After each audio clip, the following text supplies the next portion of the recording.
നമ്മുടെ ഹോട്ടലിൽ നിന്ന് ഒരു ടാക്സി എടുത്ത് നേരെ നമ്മൾ പോയേക്കുന്നത് വെനീസിലേക്കാണ്. വെനീസിലെ ഗൊണ്ടോല റൈഡിന് വേണ്ടിയാണ് നമ്മൾ പോയിക്കൊണ്ടിരിക്കുന്നത്. ഇപ്പം റൈറ്റ് സൈഡിൽ മൊത്തം കടലാണ്. നമ്മളിപ്പോൾ ഇവിടെ ഒരു ട്രെയിൻ സ്റ്റേഷനൊക്കെ ഉണ്ട് വെനീസ് ഐലൻഡിനകത്ത് വെച്ച്. പക്ഷെ നമുക്ക് കാറിനകത്ത് ഒരു എൻട്രൻസ് വരെ പോകാൻ പറ്റും. കാറിനകത്ത് നമ്മളങ്ങോട്ടാണ് പോകുന്നത്. അപ്പോൾ അത് കാണാൻ പറ്റും. ഈ ഒരു പാലമാണ് വരാൻ പോകുന്നത്, വെനീസ്.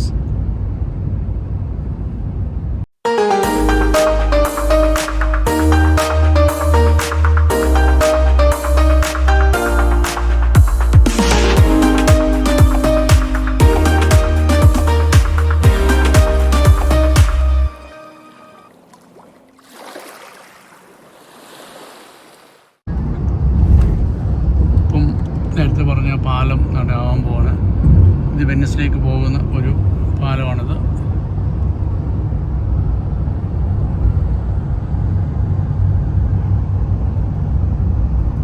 ഇറ്റലിയിലെ ആ ലാൻഡുമായിട്ട് ഈ ബ്രിഡ്ജാണ് വെനീസിനെ അറ്റാച്ച് ചെയ്യുന്നത്.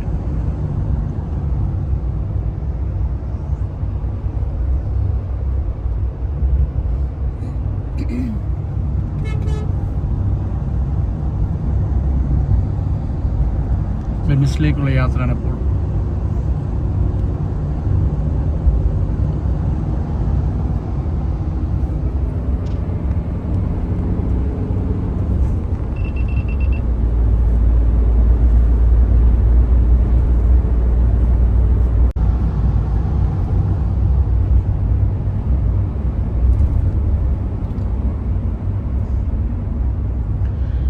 വെനീസിലേക്കുള്ള പാലമാണ് ഇപ്പോൾ ട്രെയിൻ പോകുന്നതാണ്. ഈ ട്രെയിനൊക്കെ റോമിൽ നിന്ന് വരുന്ന ട്രെയിൻസാണ്. റോമിൻ, ഫ്ലോറൻസ്, മിലാൻ ഇവിടത്തേക്ക് വരുന്ന ട്രെയിൻസുകളാണ് ഇതൊക്കെ. അപ്പോൾ നമ്മൾ വെനീസ് ബസ് സ്റ്റാൻഡിൽ വന്നിറങ്ങി. ബസ് സ്റ്റാൻഡിലാണ് ടാക്സി കൊണ്ട് നിർത്തുന്നത്. അപ്പോൾ നമ്മളിറങ്ങി ഇനി നമ്മൾ ചെറിയൊരു ബോട്ടിങ്. അപ്പോൾ ബോട്ടിംഗ് എന്ന് പറയുമ്പോൾ അത് ഗൊണ്ടോല എന്ന് പറയുന്ന സംഭവമാണ്. ഗൊണ്ടോല എന്ന് പറഞ്ഞു കഴിഞ്ഞാൽ നമ്മുടെ ഈ കാശ്മീരിലേക്ക് കിട്ടുന്ന ബോട്ടില്ലേ, ആ ടൈപ്പ് ഒരു ബോട്ടിംഗ് ഉണ്ട്. അപ്പോൾ അതിൽ കയറി നമ്മൾ ഒരു 30 മിനിറ്റ്സ് നമുക്ക് ബോട്ടിംഗ് ഉണ്ട്. അതാണ് ഇവിടുത്തെ ഫേമസ് ആയിട്ടുള്ളൊരു കാര്യം. ഹണിമൂൺ ഏറ്റവും കൂടുതലുള്ള ഒരു സംഭവമാണ് ഇവിടെ. ഹണിമൂൺ, അതുപോലെ വെഡ്ഡിങ്, ഇങ്ങനെയൊക്കെ ഒരുപാട് കാര്യങ്ങളൊക്കെ കാണാൻ പറ്റും നമുക്കിവിടെ. അപ്പോൾ ഗൊണ്ടോലയുടെ ടിക്കറ്റ് എടുക്കണം നമുക്ക്. എവിടെയാണെന്ന് നോക്കണം, എവിടെയാണ്. ഇതൊക്കെയാണ് കനാല്. ഈ കനാലിലേക്കൂടെയാണ് ഗണ്ടോല പോകുന്നത്. ബോട്ട് നമ്മൾ അതിനകത്ത് പോകുമ്പോൾ നമുക്ക് കാണിക്കാൻ കറക്റ്റാട്ടെ, അടിപൊളിയാട്ടെ. ഈ കാണുന്നതാണ് ഗൊണ്ടോല ബോട്ട്. ഇത് 4 സീറ്റിനെ ഉണ്ട്, 2 സീറ്റിനെ ഉണ്ട്. നമുക്ക് 4 സീറ്റാണ് വേണ്ടത്. നോക്കാം. ഇവിടെ നമ്മൾ ക്യൂ നിൽക്കുകയാണ്. എന്താ സംഭവിക്കുന്നത് അറിയത്തില്ല. ഇവിടെ ക്യൂ നിൽക്കാനാണ് പറഞ്ഞിരുന്നത്. നമ്മൾ ഡയറക്റ്റ് ഗൊണ്ടോല ബോട്ടുകാരുടെ നിന്നാണ് ടിക്കറ്റ് എടുക്കുന്നത്. ഇവിടെ ഗൊണ്ടോളക്കാർക്ക് പ്രത്യേകിച്ച് ബുക്കിംഗ് ഒന്നുമില്ല. നമ്മളിവിടെ ക്യൂ നിൽക്കണം.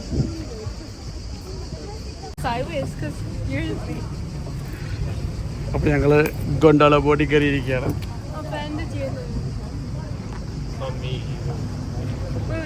Can I redo it? Restore. Yeah, restart. Lupin? Lupin, non so se fosse già Guglie. Ah, Guglie? No? Guarda, sì. Gondola. Seven, there's no 7. Yo, go. ഇപ്പോൾ ഗൊണ്ടോലയിൽ കയറി. അപ്പം ഇവിടെ ഒരു ഗൊണ്ടോല റൈഡ് ചെയ്തുകൊണ്ടിരിക്കുകയാണ്. ഒരു സൈഡ് താന്നിരിക്കുകയാണെന്നാണ് പറയുന്നത്. അപ്പോൾ എന്താണെന്ന് അറിയത്തില്ല.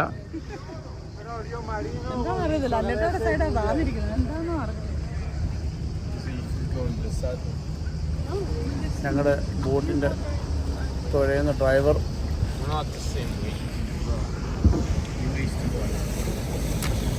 ഇഷ്ടംപോലെ ബോട്ടുകളുണ്ട് ഇതിനകത്ത് കിടന്ന് അങ്ങോട്ടും ഇങ്ങോട്ടും പോകുന്നുണ്ട്. ഗൊണ്ടോല ബീച്ചിൻ്റെ മനോഹരതയിൽ കൂടി ഇങ്ങനെ ചവിട്ടി വിട്ടുകൊടുത്തിരിക്കുകയാണ്.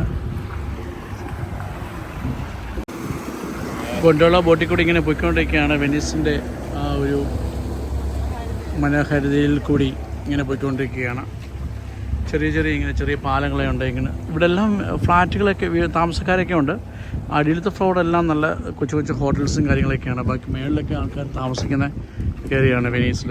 അതിവിടെ തന്നെ ജോലി ചെയ്യുന്ന ആൾക്കാരാണ് താമസിക്കുന്നത്. പിടിച്ചേ. ആ പിടിക്കാം.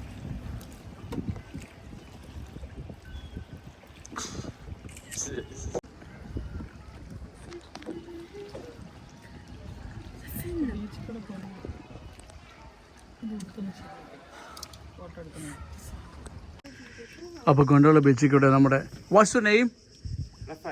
റഫേൽ. റഫേലാണ് നമ്മുടെ തുഴയക്കാരൻ. അപ്പം പുള്ളി തുഴഞ്ഞുകൊണ്ട് പോവുകയാണ്. അവിടെ പൂവൊക്കെ വേണമെന്ന് ചോദിച്ചു, ഇവിടെ സൈഡിൽ വെക്കാൻ വേണ്ടി.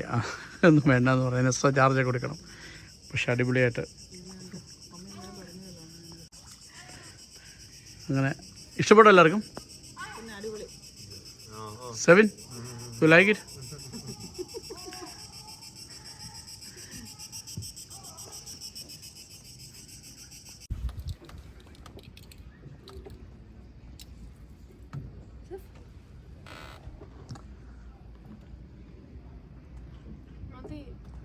വീഡിയോ എടുക്കുമായിരുന്നുണ്ട്.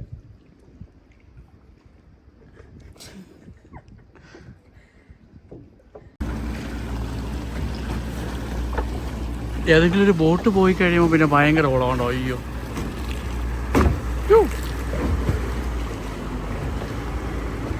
അടുത്ത ബോട്ട് അടുത്ത ആ ഒരു തിരമാല ഉണ്ടോ?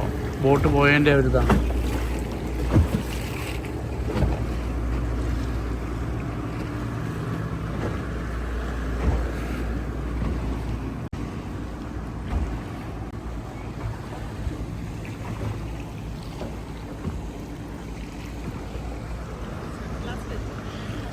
ഇത് നല്ല ഒരു സംഭവമാണ്.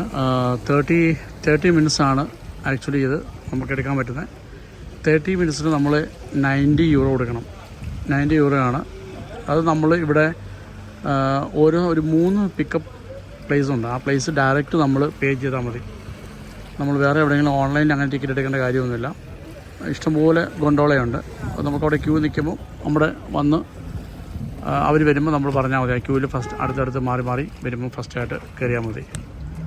ഇത് വെനീസ് വരുവാണെങ്കിൽ ഇതെടുക്കുന്നത് അടിപൊളിയാണ്.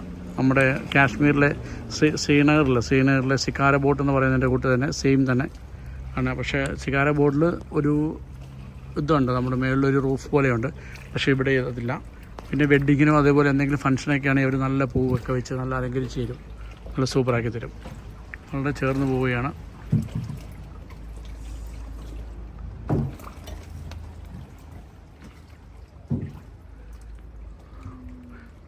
ഓരോ ബിൽഡിങ്ങാണ്. ഇതിനകത്തൊക്കെ ഓരോരുത്തർക്ക് താമസിക്കുന്നുണ്ട്. എല്ലാത്തിലും താമസിക്കുന്നുണ്ട് ഓരോരുത്തർക്ക്.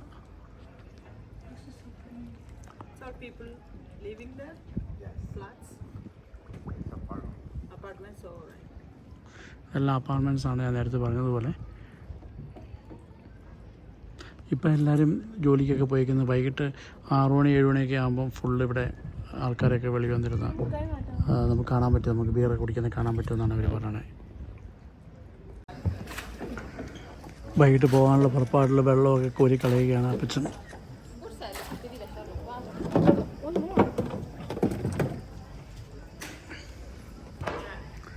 കടകളൊക്കെയുണ്ട്. വെനീസ് ഇറ്റലിയിലെ വടക്ക് കിഴക്കൻ ഭാഗത്തുള്ള ലോക പ്രസിദ്ധമായ ഒരു നഗരമാണ്. ഏകദേശം 118 ചെറിയ ദ്വീപുകളായാണ് ഇത് വ്യാപിച്ചു കിടക്കുന്ന ഈ നഗരം. കനാലുകളും അതുപോലെ തന്നെ പാലങ്ങളും കൊണ്ടാണ് പ്രസിദ്ധമായ ഈ ഒരു നഗരം സ്ഥിതി ചെയ്യുന്നത്. റോഡുകൾക്ക് പകരം ജലപാതകളാണ് ഏറ്റവും കൂടുതൽ ഇവിടെ ഗതാഗത മാർഗമായിട്ട് അവർ ഉപയോഗിക്കുന്നത്. പ്രധാനമായിട്ടുള്ള ആകർഷണം എന്ന് പറഞ്ഞാൽ ഇവിടെ ഒരു ഗ്രാൻഡ് കനാൽ, നഗരത്തിലെ പ്രധാന ജലപാത, അത് ഒരു മെയിൻ ഒരു കനാലുണ്ട്. അത് കഴിഞ്ഞ് പിന്നെ സെൻറ്റ് മാർക്സ് ബസലിക്കയുണ്ട്. അത് നല്ലൊരു പ്രസിദ്ധമായ നല്ലൊരു പള്ളിയാണ്. പിന്നെ റിയാൽറ്റോ ബ്രിഡ്ജ് എന്ന് പറഞ്ഞ സംഭവമാണ്. അത് അവിടെ നിന്നാണ് എല്ലാവരും ഫോട്ടോയൊക്കെ എടുക്കുന്നത്. വെനീസിലെ ഏറ്റവും നല്ലൊരു ഫോട്ടോ സീനറി എടുക്കാൻ പറ്റുന്ന ഒരു പാലമാണത്. പിന്നെ ഗൊണ്ടോള, നമ്മളിപ്പോൾ സഞ്ചരിച്ച ആ ഒരു ചെറിയൊരു ബോട്ട്. ഇത് ഇത്രയും കാര്യങ്ങളൊക്കെയാണ് ഈ വെനീസിലുള്ളത്. പക്ഷേ നല്ല അതിമനോഹരമായിട്ട സ്ഥലമാണ്. പിന്നെ വെനീസ് അതിൻ്റെ കല, വാസ്തുവിദ്യ, ചരിത്ര പൈതൃകം, അതുപോലെ വാർഷിക കാർണിവൽ ആഘോഷം എന്നിവ കാരണം ഈ പ്രസിദ്ധമായിട്ട് ഈ ആൾക്കാരെ, ലോകത്തുള്ള എല്ലാ ആൾക്കാരെയും ആകർഷിക്കുന്ന ഒരു സ്ഥലം കൂടിയാണ്. അതുപോലെ തന്നെ യുനെസ്കോയുടെ ലോക പൈതൃക പട്ടികയിൽ ഉൾപ്പെട്ട ഒരു നഗരങ്ങളൊന്നാണ് വെനീസ്. മനോഹരമായിട്ടുള്ള ഒരു സംഭവമാണ്. ഇറ്റലി വന്നു കഴിഞ്ഞാൽ ഒരു 2-3 രാജ്യങ്ങൾ 2-3 സിറ്റികൾ മസ്റ്റായിട്ട് പോകേണ്ടുന്ന അതിലൊരു പ്ലേസാണ് വെനീസ്. വെനീസിലെ മനോഹരമായ കാഴ്ചകളൊക്കെ കണ്ടിട്ട് ഞങ്ങൾ തിരിച്ച് ഞങ്ങൾക്ക് പോവുകയാണ്. അത്രയ്ക്കും മനോഹരമായിട്ടുള്ള ഒരു, പ്രത്യേകിച്ച് നമ്മൾ ഈ സമ്മർ ടൈമിലൊക്കെ വരുവാണെങ്കിൽ ഈവനിങ് ടൈമിൽ വരുവാനായിട്ട് ശ്രദ്ധിക്കുക. ഈവനിങ് ആണ് മോസ്റ്റ് ഹാപ്പനിങ് ആയിട്ടുള്ള സമയം. ഈവനിങ് ആണ്, പ്രത്യേകിച്ച് ഈ നമ്മുടെ അതിൻ്റെ കനാലിൻ്റെ തീരത്തുള്ള ഹോട്ടലുകളെല്ലാം തുറന്നിട്ട് നല്ല അടിപൊളി ഫുഡും നല്ല ഗ്രിൽഡ് ഫുഡുകളും ഒക്കെ കിട്ടാൻ